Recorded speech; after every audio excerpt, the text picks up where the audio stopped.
अगर हमारे रिश्ते मिष्ठान से प्रारंभ होंगे तो हमारे जीवन में हमेशा मधुरता बनी रहेगी। और अब प्रारंभ कैसे हुआ? गोलगप्पे खाए के हैं?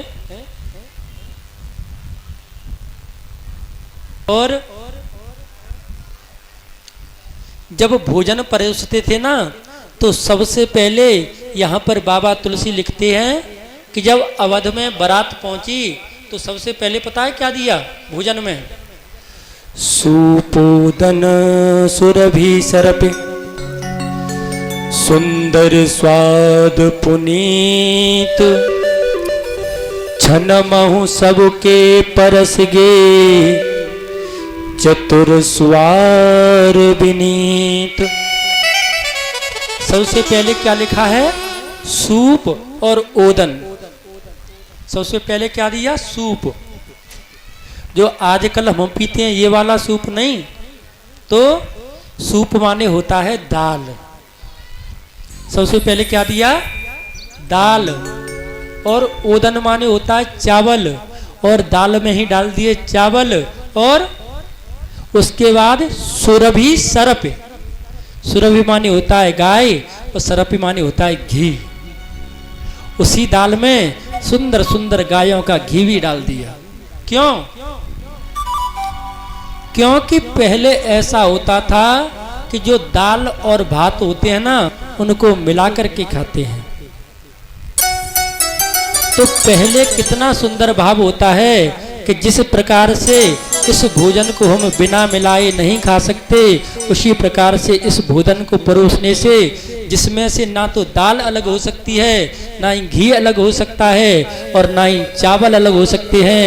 हे मेरे जो यहाँ रिश्तेदार आए हैं ना, वैसे ही हमारे दिल भी कभी अलग अलग ना हो। और अब क्या होता है?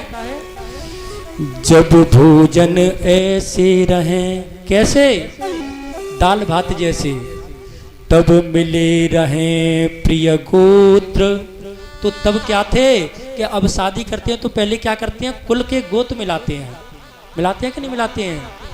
और अब पूरी पापड़ में प्रथम तोड़ा तोड़ी होत। अब क्या मिलता है? पूड़ी, पकौड़ी, पापड़। तो क्या करते हैं? इसको हम तोड़ तोड़ करके खाते हैं। खाते कि नहीं खाते हैं? तो जिस रिश्ते का प्रारंभ ही तोड़ने से रह रहा हो, तो वहां पर प्रेम कैसे हो सकता है? प्रभु प्रेमियों, ये मैं नहीं कह रहा, ये बाबा तुलसी कह रहे हैं। तो पहले जब हमारे यहाँ रिश्तेदार या अतिथि आता था तो उसका भोजन भी उस प्रकार से कराते थे जिससे हमारी और उनकी हमेशा प्रीति बनी रहे, हमेशा प्रेम बना रहे। आज देखिए कि पहले तो राम जी की बारात को लेकर के दशरथ जी अयोध्या से 15 दिन पहले आए। विवाह से 15 दिन पहले दशरथ जी पहुंच गए थे जनकपुर में। जब जनक जी वहां पर पहुंचे हैं, तब वहीं पर उनको लग्न पत्रिका दी गई है, और उसके बाद में विवाह के आगे के कार्यक्रम हुए हैं। कल मैंने बताया था ना कि राम जी को जनकपुर की स्त्रियां अंदर लेकर के जाती हैं और विवाह से पहले की सारी क्रियाएं करती हैं। आज जनकपुर में रहते रहते और दशरथ जी को 16 दिन हो गए, और जैसे ही आज विश्वामित्र जी को शिविर बना करके दशरथ जी कहते हैं, बार बार कौशिक चरण सी सुनाए कहिराव, यह सब सुख मुनिराज तब कृपा कटाक्ष पसाओ।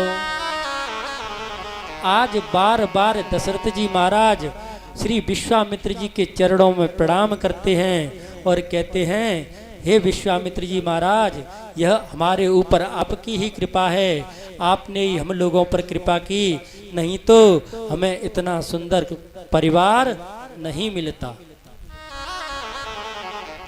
अगर आप हमारे जीवन में नहीं आते तो यह शुभ घड़ी हमारे जीवन में नहीं आती।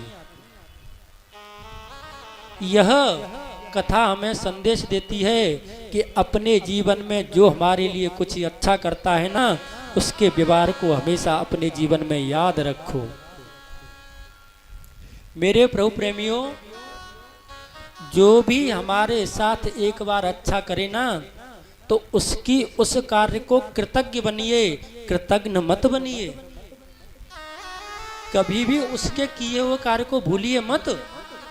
लेकिन आजकल क्या होता है मेरे प्यारों, अगर किसी ने हमारे कार्य को 10 बार कर दिया ना, और एक बार कहीं उसने गलती से भी मना कर दिया, तो जो उसने 10 बार किया है उस पर भी पानी फेर देते हो आप। उसके 10 बार किए हुए कार्य को हम याद नहीं कर रखते, लेकिन जो एक बार उसने मना कर दिया उसको हृदय में धारण करके उससे हम द्वेष करने लगते हैं। तो यहाँ पर विश्वामित्र जी को प्रणाम करके राजा दशरथ हमको यही उपदेश देते हैं कि हे मेरे प्यारो, अगर हमारे जीवन में किसी के करने से अगर हमारे जीवन में ऐसा समय आता है कि जो हमें परमात्मा से मिला दे, तो उसका कभी उद्धार ऋण से हो नहीं सकते हो आप। और ऐसे ही करते करते कुछ दिन और निकले, तो तभी एक दिन दशरथ जी महाराज हाथ जोड़ करके और जनक जी महाराज से कहते हैं कि हे जनक जी, अब तो बहुत दिन हो गए हमें जनकपुर में रहते रहते, और हमें अब अवध के लिए चलना चाहिए।